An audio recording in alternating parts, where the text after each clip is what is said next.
Mr. Ganesh, the chairman of this conference, Mr. Balaji, the other gentleman yet to join, and the sponsor of this conference. A very warm welcome and thank you very much for giving me this opportunity to address you on the NPS. NPS, we are the newest organization in this in the financial product. The insurance product was there since quite long. Sometime in 1992, the mutual fund started, and we came into being from 2004.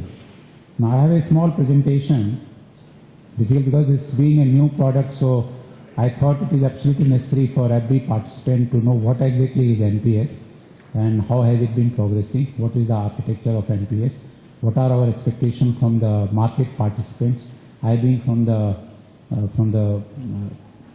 Pension Fund Regulatory and Development Authority, having responsibility both for promotion and development of the product and regulation of the market.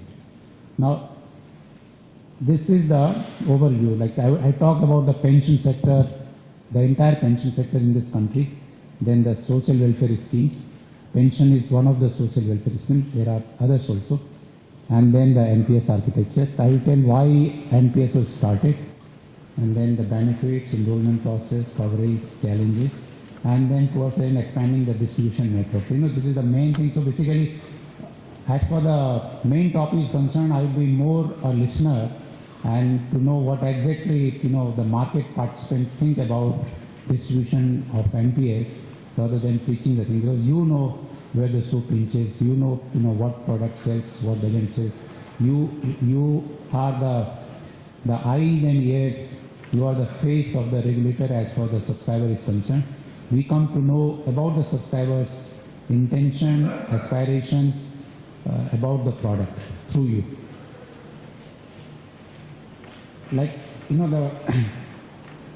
The pension sector essentially covers the organized sector, being those who are in the, in an employment where there are enforceable employment contracts comprising of the government, the public sector, banks, insurance companies, and some establishment.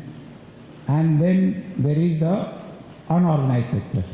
Now in the organized sector, we have again like the defined benefit pension scheme. Defined benefit means where the benefit is defined but the contribution is not defined. And what used to happen prior to January 2004, the pension in most of the places other than the EPF used to be like the last paid loan, some percentage of the last paid loan. In the government, it used to be the 50% of the last paid loan would be your pension plus dearness allowance on that from time to time. So basically, your pension has automatic adjustment with respect to inflation.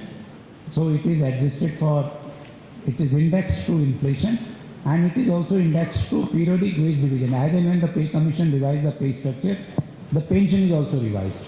And it is pay as you go unfunded pension, in the sense that people who are in organized sector, they were not contributing anything for their pension. Okay, so this had some implication. As you can see that under the defined benefit scheme, there are 5.3 million pensioners and 3.5 million serving officers, that is in the central government, in the sense that there are more pensioners today than the government employees who are still in service. Okay, and then periodically this stream is increasing. The pensioners are becoming more and more than the serving government employees, particularly those who are covered by the defined benefit pension. So this had physical implication in the sense that they themselves are not contributing, it is the government. So basically, these pensions are being paid by people who are still in service, and through their tax, basically the tax collection, these pensions are paid. There is no contribution. Then the Employees Provident Fund organization, they have 8.61 lakh establishments. These are the companies. About 3.5 crore active members who are subscribing to EPF, and about 51 lakh pensioners, like those who have already completed their tenure as employees in those organizations, and now they are getting pension. Then EPFO also says that certain people need not join EPFO provided the contribution is same as there for EPFO. What is the contribution? 12% of their basic plus dearness allowance. And the returns are not inferior to those which are declared by the EPFO. And what the EPFO has been declaring, like I think current year it was 8.75 or 8.8%, earlier it was 8.75%.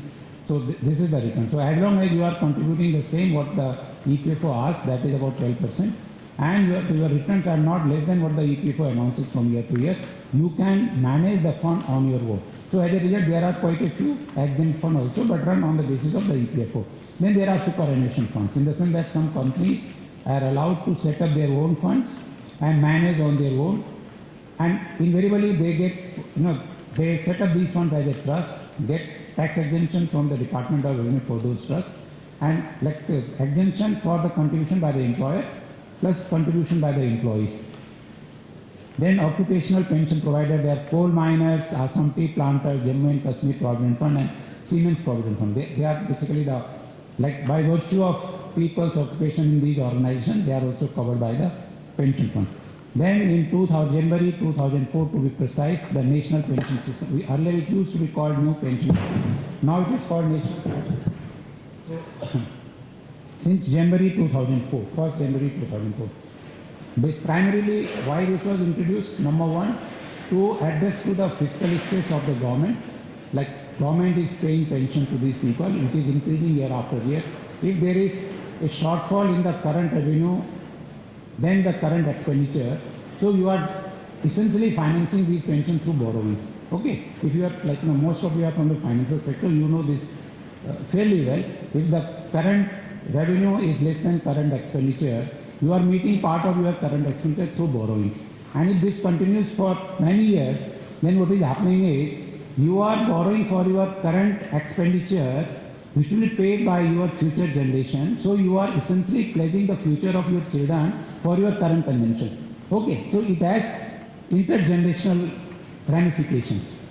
So in order to lessen that sustainability of the pension, government decided to move from defined benefit to defined contribution. And initially for central government employees other than the armed forces. That was started in January 2004. From May 2009, it was extended to the other sector also, namely the private sector also, on voluntary basis. Then we have social pension. Social pension are basically pension for those who are not in a position to meet even their current consumption. They are basically, means tested pension. Indira Gandhi National Old Age Pension Scheme, Indira Gandhi National Widows Pension Scheme, and then this is Indira Gandhi National Disability Pension Scheme. Like, if somebody meets with some accident, things like that, they are below poverty line, so they are also paid from the exchequer, from the government treasury, irrespective of, and nothing comes from these people. So this is entirely from this is tax funded thing. And then there are pension plans sponsored by the insurance company, the life insurance companies and the mutual funds. Then there are public provident funds. So all together, the organized sector, unorganized sector, all put together, the coverage of pension is about 12 to 14% of the population. So this is the coverage. How does it compare with the developed countries? In developed countries, the coverage is anywhere between, like people who are above 60, so 85 to 100% of those people are already covered by pension. They get pension. Okay. Whereas in the developing country, including India, less than 20% of the people are covered by pension. So what happens? There are people who are above 60, they are forced to work. Even in this country, there is a large number of population who do not know when they enter the labor market. They keep on working till they breathe their last. There is no employment contract, there is no age that, okay, this is the age to enter the labor market and this is the age to exit the labor market. So a large majority of people in this country is like that. So I have already mentioned about these things, what are these programs. How does the NPS, the financial stress, to alleviate the financial stress of the government plus to extend the coverage to the private sector, the unorganized sector. How does it work? So anybody who is within the age of 18 to 60 years can have an NPS account. It is contributing in the sense that that fellow has to contribute if he is in employment, an equal amount is contributed by the employer. So what is the employee's contribution? 10% of his basic plus dearness pay, and equal amount is contributed by the employer. And then that comes to our architecture. I will come slightly later to that, what is that architecture. And then it is managed by the professional fund managers who are registered with the regulator.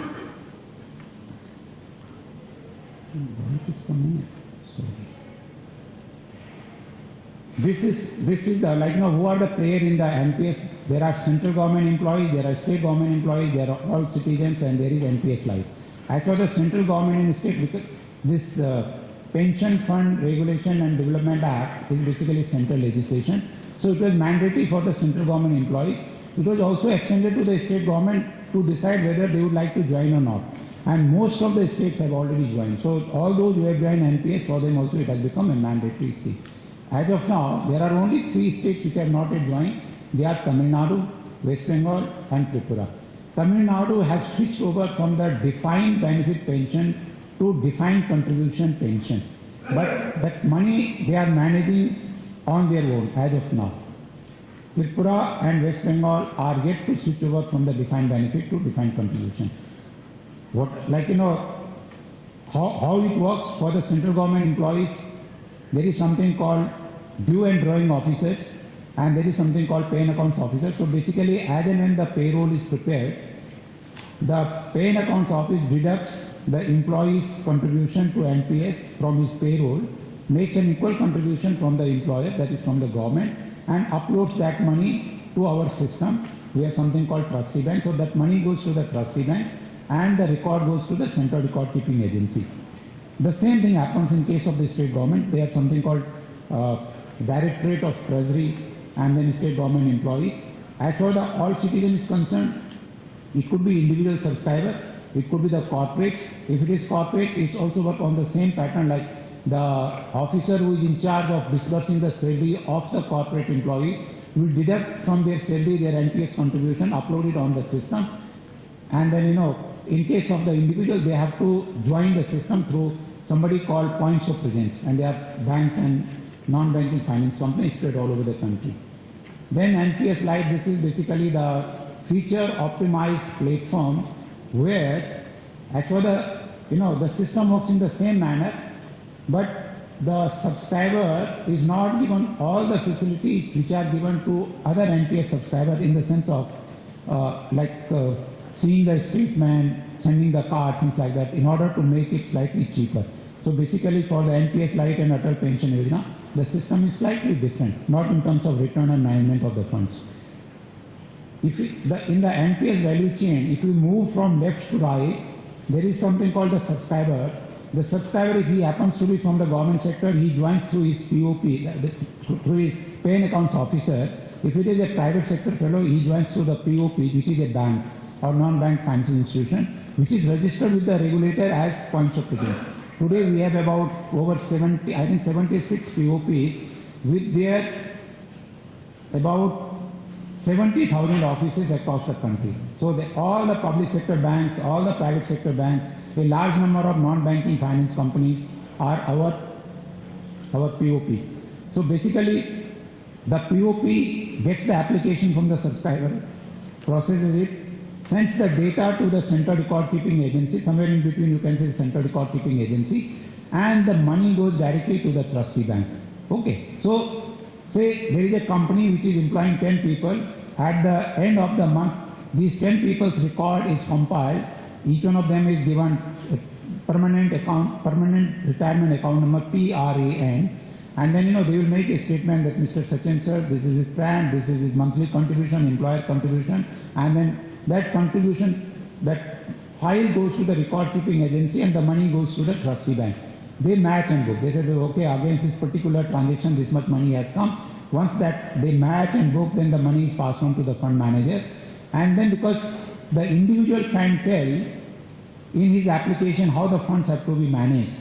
Like, the subscriber can mention about the fund manager who would manage their funds. They can also mention how the funds will be put in different financial securities, how much in government securities, how much in corporate bond, and how much in equity shares. So that broad percentage can be mentioned by the subscriber, and then ultimately picking the individual securities is the job of the professional fund manager who are registered with us as pension fund managers. Once the pension fund manager buys and sells the securities, the record is kept by the custodian. Okay, so as of now, Stock Holding Corporation is the custodian. Record keeping agency is the NSDL E-Governance Infrastructure Limited. We have recently appointed another CRA also, which is in the process of putting the infrastructure in place and would become operational very shortly. That is Carvi Computer Shares. So then you will have choice to go either to Central Record Keeping Agency 1 or the new one. You already have choice to go to any of the 7 pension fund managers who are registered with us. The custodian take care of the securities and the rights on those securities. From time to time there will be dividend, bonus, rights declared on those securities, so they will ensure that all they are taken care of. The trustee bank is pooling of resources and then distributing the resources to the pension fund manager for managing the funds, or at the time of exit, giving it back to the annuity service provider or to the subscriber. Like under NPS, what happens, 40% of the portfolio has to be necessarily annuitized. The remaining 60% can be taken as lump sum at the time of exit. And then, at the top there is the regulator. NPS trust is like, this whole product has to be owned by someone. The regulator itself cannot be the provider of the product. So in order to see those things, there is arm's length relationship between the provider of the product and the regulator. So NPS trust is the legal beneficiary of the subscriber's money. If something goes wrong and if subscriber wants to hold somebody responsible, so they will file a case against the NPS trust that what happened to my money, things like that. Okay. And as far as the regulator is concerned, because all these entities are registered with the regulator, so regulator can take it up with any agency and take appropriate action against the agency if they are at fault. What are the benefits? Like it is, incidentally, all these players except the POPs, all these players have been taken in the system on the basis of competitive bidding prices. Like they have mentioned how much they would charge for the services they are providing. So in the value chain, at the front end, you have the distributor, namely the POPs. Then in the center, you have the trustee bank and the record keeping agency. Towards the end, you have the fund manager, custodian, and annuity service provider. Annuity service provider are basically the life insurance company which give you annuity. Annuity is nothing but the periodic pension, which could be, depending upon your choice, monthly, quarterly, half-yearly, annually. It's entirely up to you. What are the features of that? It is built on highly efficient and technology-driven platform, unmatched lowest cost of investment, in the sense that all costs put together for all the players who have been selected on competitive bidding basis, the cost is less than 0.3% of the asset under management. In the mutual fund sector, it varies from 1.5 to 2.5% of the asset under management. Lower cost for higher fund, like where the portfolio is higher. Higher cost where the portfolio is lower in the mutual fund sector. In the insurance sector, it is anywhere between 6 to 7%. Okay, like the money which the insurance company has given to the distributor plus other players in the system as a percentage of the premium they collect, that is about 6 to 7%. This has been announced by the insurance companies in their annual report. So this lowest cost is not only in India but abroad also. Like India is the lowest pension provider in the world, lowest cost pension provider in the world. So, and then how does it matter? Because you are in the system for anywhere between 20 to 40 years, like somebody who joins at the age of 18 would be there in the system up to 42 years. That is, he would exit from the system on his superannuation or 60 years of age, whichever is favorable to him. Like there are certain departments where the retirement age is 65, like in education institution, scientific institution, in hospitals, so they can go up to 65. So there it goes from 42 to say 47 years. And if somebody joins at the age of 60, it could be just one bullet payment and immediately he can ask for the periodic pension. Attractive tax benefit in the sense that for different kinds of product you get some tax concession. It varies from product to product, but there is overall limit of 1.5 lakh. In addition to that 1.5 lakh, one can put additional 50,000 to NPS, which is exclusively for NPS. Attractive market linked return. We'll come to that. Since inception of the scheme, the return have been 10.5% plus. This is average, the compound average rate of growth. That is annual returns on the basis of that since inception. So this is 10.5%. Then prudentially regulated investment managed by the experienced fund managers, safe, secure and easily portable. One can leave the job, one can move from one location to another location. Your permanent retirement account amounts remains the same. I have already mentioned about there are tax concession for the employees, there are tax concession for the employer. Whatever the employer puts in your pension account, that is tax exempt irrespective of any upper limit, like 10% of basic plus dearness allowance per individual without any upper limit. All, one can have 100 employees, 1,000 employees, million employees, so there is no upper limit as far the employee's tax benefit is concerned. Then the employee also gets tax benefit for the employer's contribution, but that contribution has to be added. If your salary is 1 lakh, employer is contributing 10% of that, so you get 1,10,000. So that 10,000 which the employer is contributing towards your NPS, it is first added in your total income, and then the entire thing is also deducted from the total thing. So an additional 50,000, that is the thing. Now, what is the joining? One can join with a minimum of 500 rupees. Then periodically one has to contribute at least 1,000 rupees. And then, as for the exit is concerned, one exits at the time of retirement. There is provision for partial withdrawal also, up to 25% of your own contribution after 10 years of being in the system, for a maximum withdrawal of 3 withdrawals, and there should be a period of 5 years between any 2 withdrawals. So that is partial withdrawal is permitted. Because pension is old age income security, so there is absolute necessity that there should be preservation of the portfolio. If you withdraw everything, then what do we get at the end? How the funds are managed,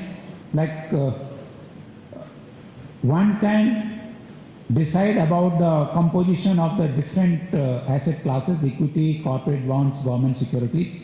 The maximum that one can put in equity is 50%.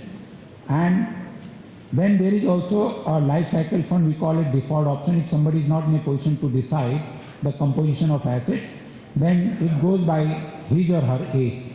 Up to age 35, the maximum that one puts in equity is 50%, and then gradually the government securities portfolio is increased and the equity and corporate dividend portfolio is brought down. So when he is at 55, he or she is at 55, the composition is 10, 10 and 80. 10% in equity, 10% in corporate debentures or bonds, and 80% in government securities. Thinking that equities in the long run give a higher rate of return than the debt securities. Withdrawal I have already mentioned. The vesting criteria I mentioned, one can withdraw before retirement or 60 years also, but then in that case, because it's a pension, at least 80% of the accumulated pension will has to be annuitized. The remaining 20% can be taken in lump sum. And these are, under different scenario, what happens, 80%, before superannuation, 80% to be annuitized. If the total portfolio is less than 1 lakh, one can withdraw the entire money. In case of superannuation or attaining the age of 60, 40%, 60%, 40% to be annuitized, 60% to be taken as lump sum. One can also defer buying the annuities or withdrawing the things in order to time the market, in the sense that when somebody is retiring, if at that point of time the market is not appropriate, so he can defer buying the annuities for 3 years and defer taking the lump sum amount for 10 years. One can withdraw in between also, one can decide that, okay, the entire money need not be withdrawn after 10 years. It can be withdrawn during that period, say 61 to 70. That is basically to manage the thing. These are the different charges, again, these charges have been set. Pension is a long-term engagement. It is a social security. We are very concerned about the returns, in the long run, even 1% change in the returns make over a 30 to 40 years a difference of 20% in the portfolio. Say, there is a fund manager which is giving you 1% return higher than other competing product for about 30 to 40 years. Your accumulated pension portfolio would be overall about 20% higher than the other pension portfolio, where the return is 1% less. So because of that, we have deliberately kept these rates to the barest minimum, and it is not that we have kept them, they have come through the competitive bidding process. This is the portfolio, how the portfolio has been increasing. As on end October 2016, we have a 1,38,000 crore of subscribers, comprising of central government, state government, the private sector, NPS, Light and Atal Pension Yojana, and subscriber, and then about 1,50,000 crore of assets in the management. The challenges, and the distribution starts from here. Like for financial inclusion, it is absolutely necessary that both the distribution channel and from the demand side, the distribution channel is the supply channel and the demand is basically the subscriber. So there has to be a matching between these two. So what do? There should be complete knowledge about the product and process as far these partners are concerned.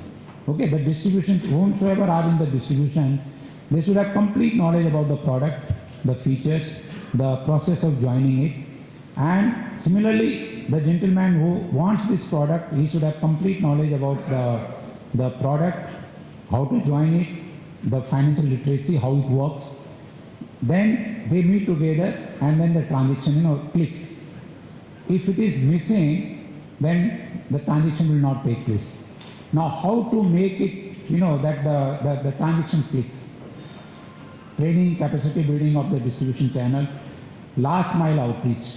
Like our banks, by their very nature, they work within the premises. Whereas the subscriber, there are series of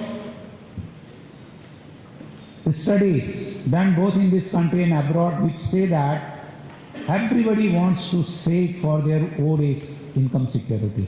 However, many people do not open their pension account. Why?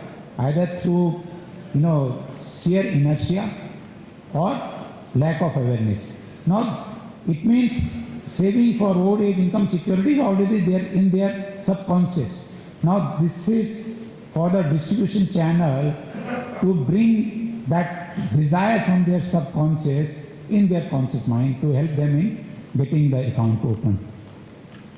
Towards that, like we are telling that the banks should tie up with the business correspondents, incentivize their own employees. Then we have also started something called retirement advisors. These people will be unlike in the insurance and mutual fund sector, we didn't have the last mile distribution foot soldier, like who could actually go beyond his premises, meet, talk to the prospective subscriber and bring into the system. So these retirement advisors will be one such element where we have prescribed some certification program for them, and then direct selling through online portal called eNPS.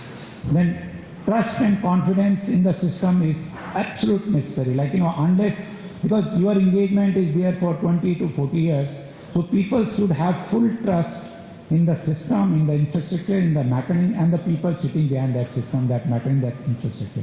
So unless that is there, people will not move into your premises. Ease of joining, interface, exit norms, grievance redressal mechanism, these are the things which will bring that confidence and trust in them. System robustness with end-to-end audit trail. We also want that, the moment the subscriber parts with his money, whether through check, cash or transfer, account transfer, the entries should get recorded somewhere and it should come in the system. So that if there is complaint, we can trace out the origin of the transaction, we can find out where it is lying, where the pipeline is, there is an obstacle in the pipeline, it has not come properly, or because it is contributory pension, if it is delayed, it has financial implication for the subscriber. Today market was something, that money was supposed to come today, it didn't come today, tomorrow the market has gone up, as a result his acquisition cost increases. That has financial implication for him.